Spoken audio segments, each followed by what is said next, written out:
వి gold trusted gold buyers మీరు తాకట్టు పెట్టిన బంగారాన్ని విడిపించి ఈ రోజు ఉన్న మార్కెట్ ధరకు కొనబడను 7771077720.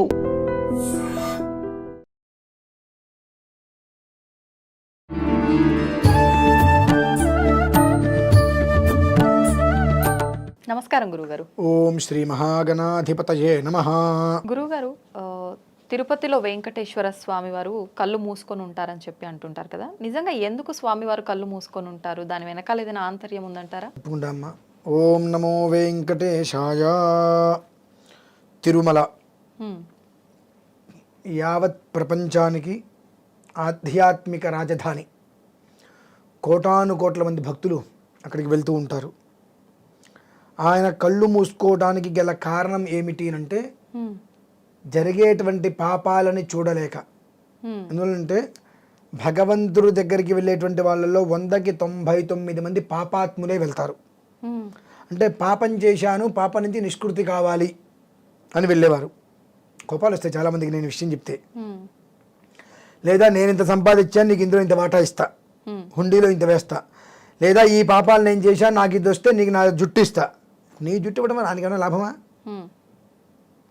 వ్యాపార సమ్మత అదంతా వేరు. నిజంగా ఈ జుట్టు ఇవ్వడం ఇదంతా భగవంతుడికి ముందు నుంచి ఆచారంలో ఎక్కడైనా ఉందా? మానవులు సృష్టించిందేనా? మానవుల నుంచి వచ్చింది అమ్మ ఇదంతా కూడా, ప్రతి ఒక్కదానికి కూడా. అంటే ఏమవుతుందంటే నాకు ఈ కష్టం వచ్చింది, కష్టం నెరవేర్చిందంటే నీకు ఇస్తానంటే జుట్టు మళ్ళీ వస్తుంది కదండి. స్వార్థం అక్కడ కూడా.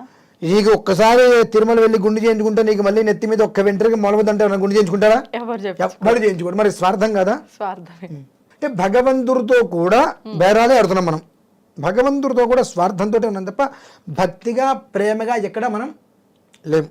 రెండు, భగవంతుని చూడటానికి వెళ్ళేటప్పుడు కూడా ఏడుకొండలవాడ వెంకటరమణ గోవింద గోవింద లోపలికి వెళ్ళి స్వామివారిని చూడగానే మనం ఏం చేస్తామండి? కళ్ళు మూస్తాం. ఇంకెందుకు చూస్తాం? అక్కడికి దివ్యమంగళ రూపాన్ని కనులారా చూడాలి. రూపాన్ని పైనుంచి కింద వరకు, కింద నుంచి పై వరకు కూడా దివ్యమంగళ విగ్రహాన్ని చక్కగా వీక్షించాలి. ఆ వీక్షించుకుని దగ్గరికి కళ్ళు మూసుకుని కళ్ళుండి దేనికి ఇంకా? అంటే నువ్వు ఏ రకంగా అయితే కనుక భగవంతుడి దగ్గరికి వెళ్ళి ఆ భగవంతుడి యొక్క రూపాన్ని నువ్వు చూడలేక కళ్ళు మూసుకుంటున్నావో, అదే రకంగా మీరందరూ చేసేటువంటి నికృష్టమైన చేష్టలు చూడలేక ఆయన కూడా అలా కళ్ళు మూసుకుని ఉండిపోయాడు. అంటే ఆయన కళ్ళు మూసుకున్నంత మాత్రం మన చేష్టలు ఆయనకు తెలియదు అంటారా? తెలుసు. మరి ఎందుకు మూసుకోవడం? అందుకని గురువారం రోజు నాడు ఆ నామ విధానంలో సగం సగం ఉంటాయి. కొంచెం ఒక మోస్తరు జాగ్రత్తగా ఉంటారు. ఏదన్నా స్వామివారం చూస్తున్నాడు, ఇబ్బంది పడతాం, మనం ఇబ్బందులు పడతామని కొంచెం 100కి 10% జాగ్రత్తగా ఉంటారు. అంటే ఆ భయమైన ఒక మోస్తరు ఉందమ్మా. మిగిలిన రోజుల్లో కళ్ళు ఆయన మూసుకోవడం కాదు, వీళ్ళు మూసేస్తారు.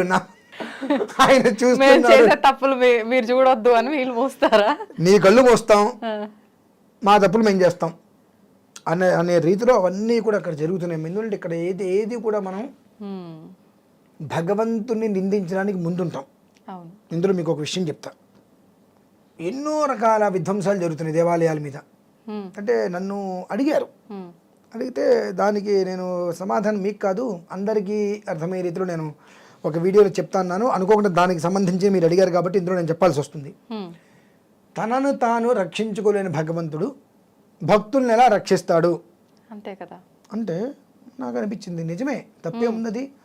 ఇప్పుడు భగవంతుణ్ణి ఎవరు పిలుస్తున్నారు? భక్తులు. మనమే పిలుస్తున్నాం. ఆయన ఎక్కడో ఆయన భార్య పిల్లలతో, ఆయన కుటుంబంతో ఆయన ఏదో ఆడుకుంటూ పాడుకుంటూ పైన ఏదో విహరిస్తుంటే ఒక విగ్రహాన్ని తయారు చేసి రాతితో ఆ విగ్రహాన్ని స్థాపించి కింద యంత్రం పెట్టి మంత్రాలతో నువ్వు దా నువ్వు దా నువ్వు దా అని చెప్పి పిలిపించి ఆయన అందరూ నిలబెట్టి బంధించేశాం. ఎందుకని? ఆయనకి మనం సేవ చేసుకోవాలని చెప్పి. అంటే ఎవరు పిలిచారు? మనమే. దేనికోసం పిలిచాం? సేవ చేసుకోవాలని చెప్పి పిలుచుకుంటూ వచ్చాం. ఇప్పుడు మీ ఇంటికి ఒక ఎమ్మెల్యే వచ్చారు, ఆయనకి మీరు కూర్చున్నప్పుడు కాఫీనో టీనో పాలో ఇచ్చినప్పుడు ఆయన ముందు మీరు వ్యధవేషాలు ఇస్తారా? వెయ్యరు కదా. ఒకవేళ ఇంట్లో మీరు ఏమన్నా గబిక్కిన చిన్న గొడవలు జరిగింది అనుకోండి, ఆయన వచ్చి ఏం జరిగిందని పంచాయతీ అడుగుతాడా? అడగడు. మనల్ని మర్యాదపూర్వకంగా పిలిచారు, మనం కూర్చున్నాము, మన దారి మనం వెళ్ళిపోయాం, అంతే. మీ ఇంట్లో జరిగే పంచాయతీ ఆయనకి ఎందుకు? పంచాయతీ కోసం పిలవలేదు, నువ్వు సేవించుకోవటం కోసం పిలిచావు, నువ్వు సేవ చేస్తున్నావు. ఈ సేవలో అనేక రకాలు ఉన్నాయి. స్వార్థపూరిత సేవ ఉంది, ఆయన తీసుకుంటున్నాడు. నిస్వార్థ సేవ ఉంది, తీసుకుంటున్నాడు. నర్మగర్భపు సేవ ఉంది, తీసుకుంటున్నాడు. నర్మగర్భపు సేవ అంటే వాళ్ళు చూస్తున్నారు కాబట్టి వాళ్ళకి ఏదో చేస్తున్నట్టుగా ప్రతిబింబం కనిపించాలి బాహ్యకృతంగా. అంటే ఒకరు నర్మగర్భ లోపల ఏముంటుంది? లోపల ఏముండదు, లోపల చేసేదండి, బయటికి మాత్రం బ్రహ్మాండంగా నేను చేస్తున్నా అది నర్మగర్భం అంటారు. అంటే లోపల ఒక రకంగా బయటికి ఒక రకంగా ఆ సేవని అయినా తీసుకుంటాడు. లోభగ్రస్త హృదయం అన్ని రకాల సేవలనైనా తీసుకుంటాడు. మంచిగా చేస్తున్నా తీసుకుంటున్నాడు, చెడుగా తీసుకుంటాడు. నువ్వు పిలిచావు, నేను వచ్చా, నువ్వు నీకు నచ్చినట్టు నువ్వు చేసుకో అని ఆయన కూర్చున్నాడు. అట్లా ఇందులో అన్యాయంగా చేసేదెవరు? మనుషులు. అక్రమార్జనతో చేసేదెవరు? మనుషులు. దుర్మార్గంగా చేసేదెవరు? క్రూరాత్మికంగా చేసేదెవరు? దుష్ట దురాచారాలతో చేసేదెవరు? నింద ఎవరి మీద వేస్తున్నారు? దేవుడిపైన. ఎక్కడన్నా అసలు ఎక్కడ ధర్మమ్మా ఇది? ఏదన్నా కొంచెమైనా నువ్వు చూడట్లేదు అని అంటారు. ధర్మం ఏదైనా ఉందా? ఆయన్ని పిలిచిన ప్రాసెస్ వేరు. నాకు ఇష్టమై నేను సేవ చేసుకోవడం కోసం నేను పిలిచా, నేను సేవ చేసుకోవాలి. ఆ సేవలో నాకేదో కాస్త అవసరమనో ఇంకోటనో నిస్వార్థంగా తీసుకోవడం మా పక్కన పడేసేసి స్వార్థపూరితంగా చేసుకుంటే తప్పేపడుతుంది మనదే. దానికి ఆయన్ని ఎలా నిందిస్తున్నాం అంటే అది కూడా ఒక పాపం. అంటే ఇవి ఆపే ప్రయత్నం కూడా ఆయన చేయొచ్చు కదా. ఎందుకు చేస్తాడమ్మా? ఎందుకు చేయకూడదు? భగవంతుడు కదా. ఆయనకి అంత అవసరం ఏంటి? ఇప్పుడు ఆయనకి నాస్తికుడన్నా ఆస్తికుడన్నా ఒకటే. ఎవరి యందు ప్రేమ ఉండదు, ఎవరి యందు ద్వేషం ఉండదు. నువ్వు ఏదైతే చేస్తావో దాంతోనే నిన్ను ముందుకు తీసుకువెళ్తా, దాంతోనే నిన్ను నశింపజేస్తా. నువ్వు ధర్మంగా ఉన్నావు, కష్టపెడతా. ఎంత కష్టపెడతాను? నువ్వు మోయలేంత కష్టాన్ని పెడతా, ఆ తర్వాత నీ విజయాన్ని చేకూరుస్తా. అధర్మంగా ఉన్నావు, నువ్వు దాచుకోలేంత డబ్బిస్తా, చివరికి కుక్క చావు చంపిస్తా, దిక్కు లేకుండా చనిపోతావు. ఆ స్థితికి తీసుకొని వస్తా. రెండు ఆయనే ఇస్తున్నాడు. ఎందుకంటే నువ్వు ఎంచుకుంటున్నావు. నీకు అంటే నీకు నన్ను పిలిచి ఆహ్వానం చేయాలి, నాకు అర్చన చేయాలి నీకు ఉందిగా. అంటే నీకు మంచి చెడు తెలుసుగా. తెలిసినప్పుడు ఇది మంచి ఇది చెడు తెలిసినప్పుడు చేస్తున్నది ఎవరు? ఆయన చేస్తున్నాడు. సో నీకు తెలుసు కదా, అది నీ మంచి చెడు నీకు తెలిసినప్పుడు నువ్వు చేసుకుంటున్న దానికి కర్మ నువ్వు అనుభవిస్తావు. ఇది వద్దు నేను ఎందుకు చెప్పాలి నీకు? నాకు అంత అవసరం ఏంటి? నాకు అన్న అవసరం ఉందా? లేదు. నన్ను అడిగావా? దీనికి భారతంలో చిన్న విషయం చెప్తానండి. శ్రీకృష్ణ పరమాత్మ నిలబడి ఉన్నాడు, రాజసూయ యాగం చేశాడు ధర్మరాజు. రాజసూయ యాగం చేసిన తర్వాత తిరుగులేదు ఇంకా. మరి అరణ్య అజ్ఞాతవాసాలు వెళ్ళాడుగా. ఎలా వెళ్ళాడు మరి? మీరు అన్నారు చూసారా, భగవంతుడు ఆపచ్చు కదా అని చెప్పి. అంత అవసరం ఆయనకి ఏముంది? అంటే భగవంతుడితో స్నేహంగా ఉన్నావు, స్నేహంగా ఉన్నంత మాత్రాన నిన్ను ఎందుకు ఆపాలి? నన్ను అడిగావా? అడగనిదే అమ్మాయిని అన్నం పెట్టదంటారు చూసారా, నీ ఊరికే రాలేదు, నన్ను అడగలేదుగా. నవద్వారపురి అంటే ఏంటో తెలుసా అండి? ఆ నవద్వారంలో శ్రీకృష్ణ పరమాత్మ లేడు. అంటే ద్వారంలో అంటే నవద్వారపురి, అందులో శ్రీకృష్ణ పరమాత్మ లేడు. కాబట్టి ఈయనేమయ్యాడు? అరణ్యాలు అజ్ఞాతవాసాలు చేయాల్సి వచ్చింది. ద్రౌపది దేవి ఆవిడికి వస్త్రాభరణం చేస్తుంటే ఆ నవద్వారపురిలో ఆయన ఉన్నాడు. అంటే ఏంటంటే నువ్వేమనుకున్నావు? కృష్ణుడు నా దగ్గరే ఉన్నాడుగా, నాకు చెప్పకపోతాడా? నీ మనస్సులో లేడు. బావా అని పిలిస్తే పక్కనే ఉన్నాడుగా. అంటే విలువ ఉండదు మనిషికి. విలువ పక్కనే ఉన్నప్పుడు ఎప్పుడు కూడా తోడుగా ఉంటే మనిషి మీద మనకు వాల్యూ ఉండదు, అడగం, మన ఇష్టం వచ్చేది చేస్తాం. కాబట్టి నీకు భగవంతుడు శ్రీకృష్ణుడు భగవంతుడని తెలుసు, ఏదైనా సర్వకార్య సాధకుడని తెలుసు, ఆపగలదని తెలిసి కూడా నువ్వేం చేసావు? ఆయన అడగల, నా పక్కనే ఉన్నాడు చూసుకుంటాలి అనుకుని నువ్వు ఆట ఆడేసావు. గోవిందార్పణం నేను పక్కన కూర్చోబెట్టేశాడు తీసుకెళ్ళి. అదే ద్రౌపదీ దేవికి వస్త్రాభరణం చేస్తుంటే అన్నా అని పిలిచింది, మనస్సులో ఉన్నాడు, వెంటనే ఆయన రక్షించాడు వచ్చి. అంటే ఆ ద్వారపురి, నువ్వు భగవంతుడు నా ఇంట్లో ఉన్నాడు, నేను గుడి రోజు 10 సార్లు అంటే నెలకోసారి తిరుపతి వెళ్తున్నా కాబట్టి నాకు కష్టం రాకుండా నేను చూస్తాడు అనుకుంటే అది ఎందుకు కరెక్ట్ అవుతుంది? 10 సార్లు నువ్వు వెళ్తున్నావు సంవత్సరానికి, ప్రతి నెల నువ్వు వెళ్తున్నావు, కానీ ఏనాడైనా భగవంతుడా నీ క్షేమం కోరి నేను వస్తున్నా, నువ్వు ఎలా ఉన్నాయని అడుగుతున్నావా? మనం ఎంతసేపటికి భగవంతుడి దగ్గరికి నెలకోసారి తిరుపతి వెళ్తున్నామండి, సంవత్సరానికి 10 సార్లు వెళ్తున్నామండి. మేము దేనికి వెళ్తున్నాము? నాకు ఇల్లు కావాలి, నాకు కారు కావాలి, ఆస్తి కావాలి, భూమి కావాలి, నా కుటుంబం, నా భార్య, నా పిల్లలు, దీని మీదే వెళ్తున్నాం. కానీ భగవంతుడి మీద ప్రేమతో, ఆయన మీద భక్తితో ఆయన దగ్గరికి వెళ్ళి నీకేం కావాలి తండ్రి మనం అడగట్లేదు కదా. అంటే ఆయనకేం కావాలి అని అడిగినా ఆయన ఒకవేళ అడగడు నాకు ఇది కావాలని, అడిగినా ఇచ్చేటంతటోళ్ళం మనం కాదు కదా గురుగారు. పత్రం పుష్పం ఫలం తోయం అని చెప్పబడిందిగా. భక్తితో ఒక ఆకు ఇచ్చిన తీసుకుంటాడు ఆయన. అంటే ఇది నీకు నాకు ఇది కావాలి అది కావాలి అనేటువంటి ఆలోచన లేకుండా, తండ్రి నిన్ను చూడటం కోసం వచ్చా, కేవలం నిన్ను చూడటం కోసం వచ్చా, ఇంకా నాకు చేత నీకు తీసుకొచ్చి ఇక్కడ పెట్టా అంటే ఆయన అది తీసుకుంటాడమ్మా. అది మనం చేస్తున్నామా? అది మనం చేయట్లా.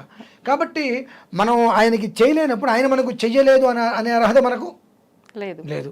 అన్ని దరిద్ర పనులన్నీ మనమే చేస్తున్నాం, వ్యధావేషాలన్నీ మనమే చేస్తున్నాం. ఆయన అక్కడ రాయిలాగా కూర్చోబెట్టాం, నువ్వు అక్కడ కూర్చో అన్నాం, కూర్చున్నాడు ఆయన, స్టాచ్యూ అన్నాం, నిలబడిపోయాడు ఆయన.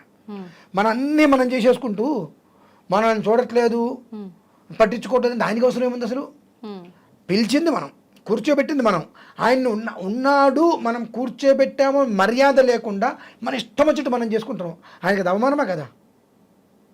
ఆయన అక్కడ ఉంటాడు, మరి ఆ రాయి ఉంటుంది అక్కడ, ఆ విగ్రహంలోంచి ఆయన వెళ్ళిపోతాడు కదా. ఆయన వెళ్ళిపోతే రాయి అవుతుంది, ఆయన ఉంటే విగ్రహం అవుతుంది.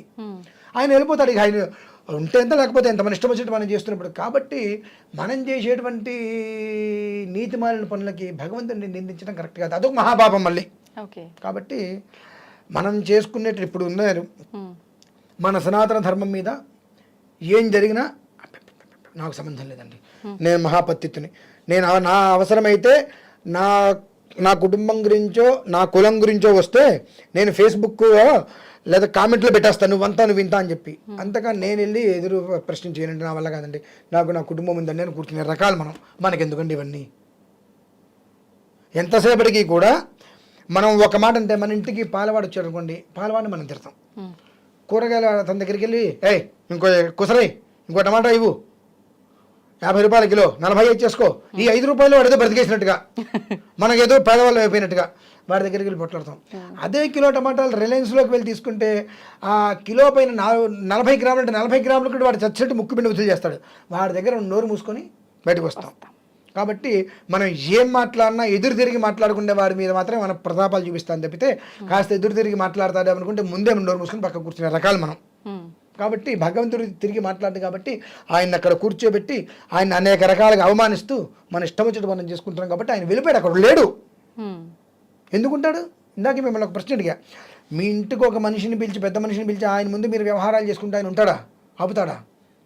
మరి ఒక మనిషి ఇంట్లోకి పిలిచి అతనికి ఏదో మర్యాదలు చేసుకుంటూ మనం ఏదో చిన్న విషయం వస్తే ఆయన లేనిపోయిందని చెప్పి ఆయన ఒకటి మౌనంగా ఉంటాడు, లేదంటే పక్కకి వెళ్ళిపోతాడు. అటువంటి భగవంతుడిని పిలిచిన తర్వాత అంత అందరికీ రాజేగా ఆయన పెద్దవాడిగా, రాష్ట్రపతి కూడా నమస్కారం పెట్టగలిగిన వ్యక్తిగా భగవంతుడు.